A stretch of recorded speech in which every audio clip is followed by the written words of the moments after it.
had what you thought was a healthy baby, and was excited about the future with your son. Yeah. Was it your first child? No, it was my second child. Second child. So you've got a second child. You've been through the first one, and you found out that your son has a terminal illness now. Yeah. So at the point you said you've had a breakdown, but was that it? Obviously, I'm assuming it wasn't immediate, right? So did it come gradually? Yeah, gradually. It was over a period of like the first 4 years was okay because of my faith in God and everything. But then everything, my wife had to give up her job to be Jason's carer. And then I was out of work for a couple of years. So there was a financial element that crept in. Yeah.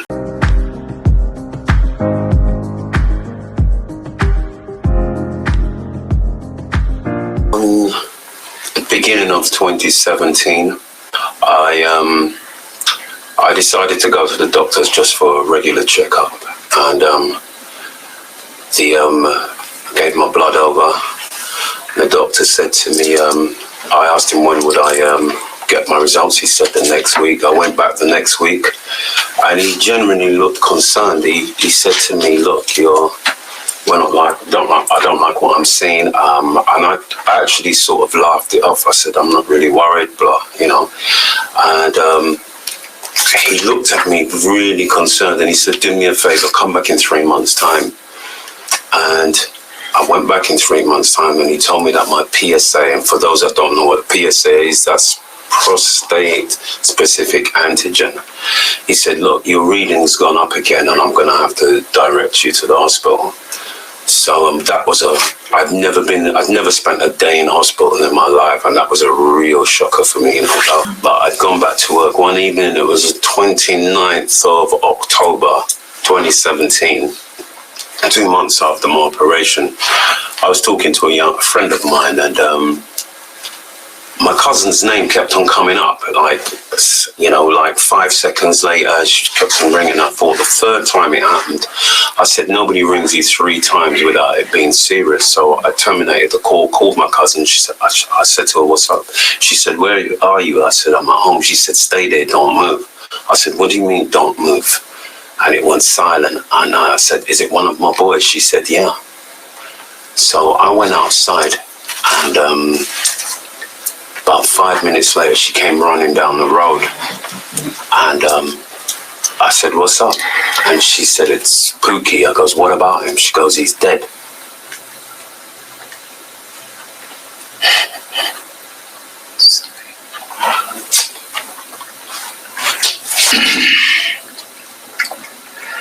Yeah, and I remember I just collapsed, Yeah, I collapsed, and I was on the floor. I remember neighbors running out, people throwing a blanket over me.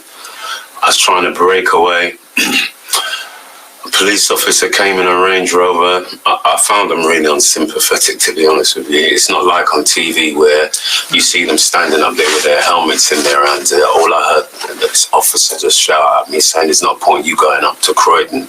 The whole place has been cordoned off." And I said, do you expect me to go inside and have a cup of tea while my boy's laying dead on the floor in Croydon? Anyway, I went up there, and we were out to see him 4 days later. One thing I realized, when you have a child that has been murdered, or anybody, it's like they don't belong to you anymore. They cordoned off the road, wasn't allowed to see him, wasn't allowed to go. And they told us when we could see him. And we all went down there in the mortuary, and just laying there. 19 days before that, I'd spent his 17th birthday with him in a satay bar in Brixton. I remember the last thing he said to me, he goes, "I'm going to have a lot of kids. I really want to make it in football. I'm going to let my plaits out, and I'm going to grow locks." And I said, "Do what you got to do in this life." And I remember walking off and watching him walk away, because all of a sudden he just sprung up. He was about 6'2", and I like the way he carried himself. And as he was walking up, I remember really feeling a father's pride. And that was didn't realize that was the last time I was going to see him.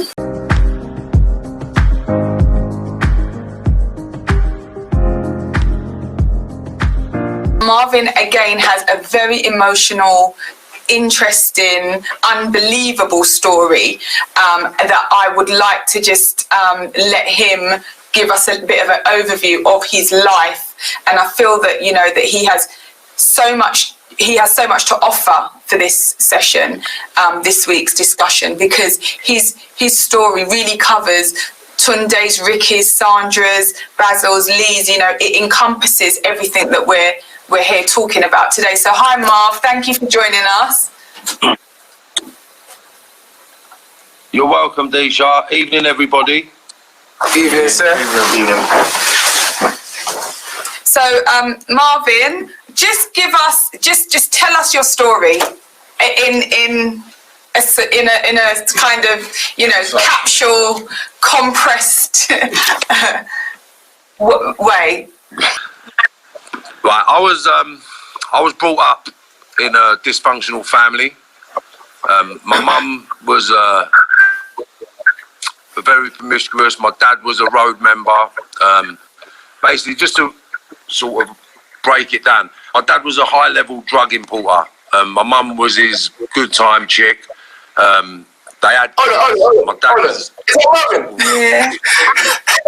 Sorry. I'm real.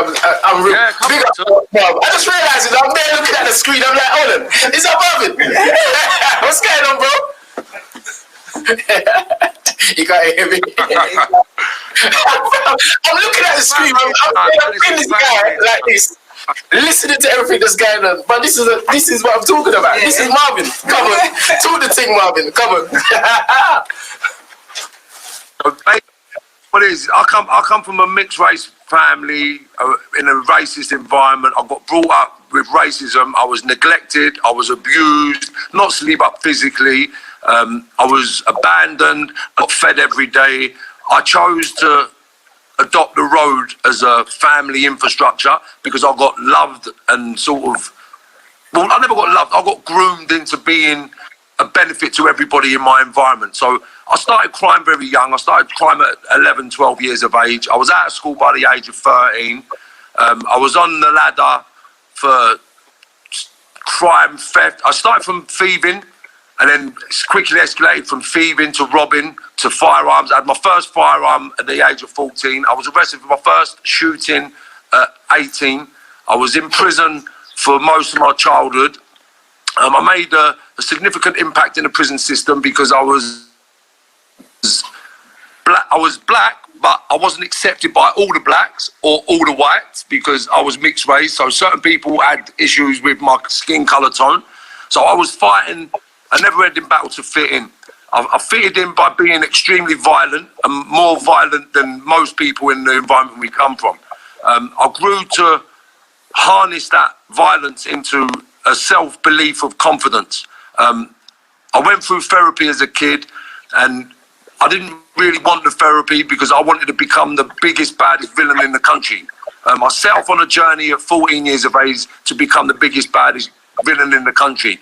I'll cut a very long story short. So I got all the way through crime. I went through prisons. I was arrested and sort of investigated for, I think, 23 murders in total. Armed robbery, hijacking, violence, GBH, ABH, burglary, fraud.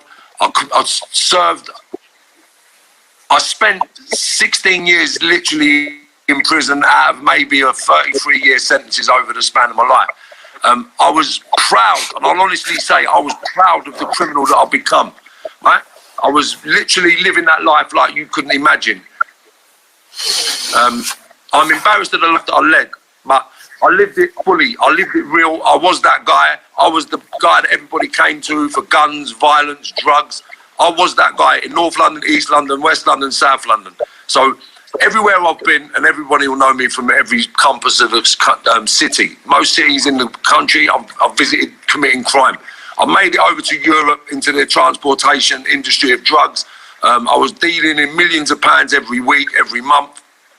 And I was flying. I thought I was the guy. I was the man. Everybody wanted 50 bits, 100 bits, 20 bits. I got it here. Everybody wanted guns. I got them. Everybody wanted violence, contracts, collecting dough. I was the main sort of debt collector for a lot of the cartels around the planet. I'm not proud of it. I'm not glorifying it. It is what I was, right? So I can't hide from what I was. But I got shot, and I'll regress a second. I believed everybody I got involved with loved me, right? And I believed I had my best interest at heart. I believed everybody had my back like I had their back. And I went through my life blind, ignorant. And I committed crimes. I sat in prison for people. I got stabbed. I've been stabbed 23 times. I've been shot. I've been cut, stabbed, hit with hammers. I've been chopped with axes. I've done bird. I've done the block. I've done every sentence in the block, out of the block. I was moved out of prison, 22 prisons in total, all around the country. And then I went to Spain. I became a very known criminal in Europe. They say I was the cartels linked to the major criminals in the UK. And basically, I was proud of the person I've become as a criminal because I was heading to that place as a kid because that was all that was on the table for me. I embraced it 100%. I lived it. I breathed it. I just lived it, breathed it, and lived it. I got shot in 2008. And when I got shot, I expected people to come and visit me. I expected people to come and see me, not to give me anything because I was financially stable at that time in my life. And I just expected the people that I'd risked my liberty, my life and my futures for would actually show a little bit of courtesy, a little bit of respect, a little bit of love and a little bit of attention and come and see a man that got shot 5 times. I got shot point blank range in my eye. Marvin.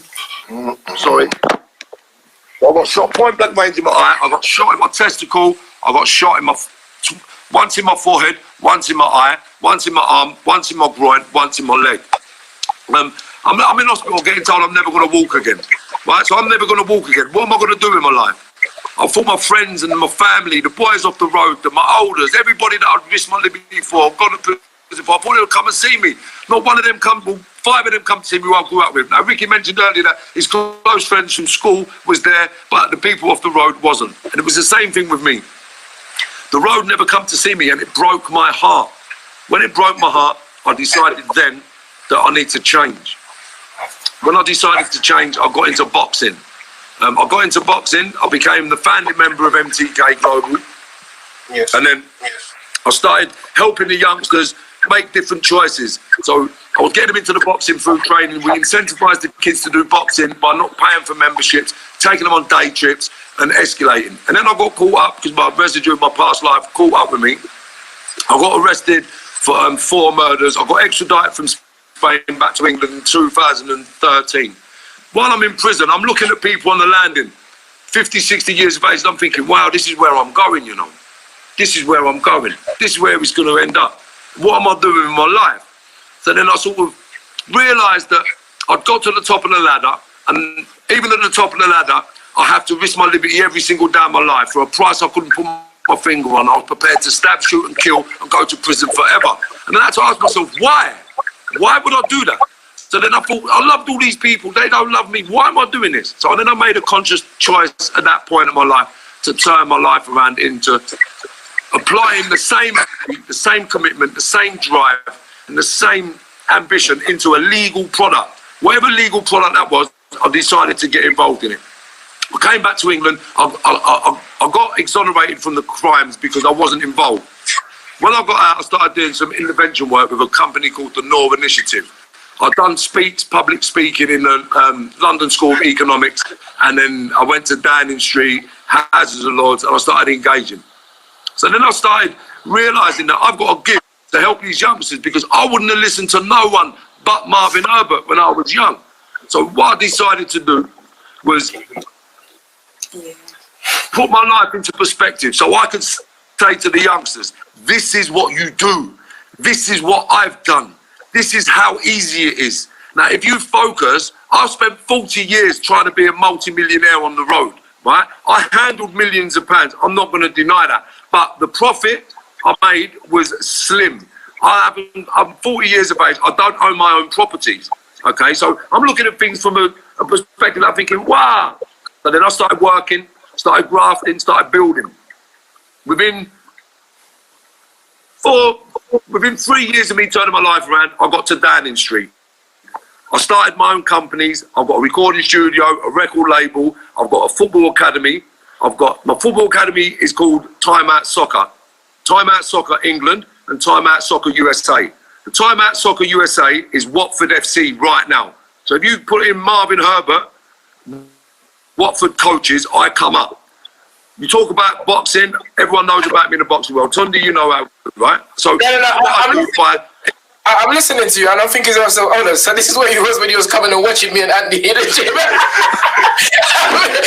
All this time, you're there, but I remember you used to come in the gym, watch as you used to say, yeah, bro, you're gonna go a long way.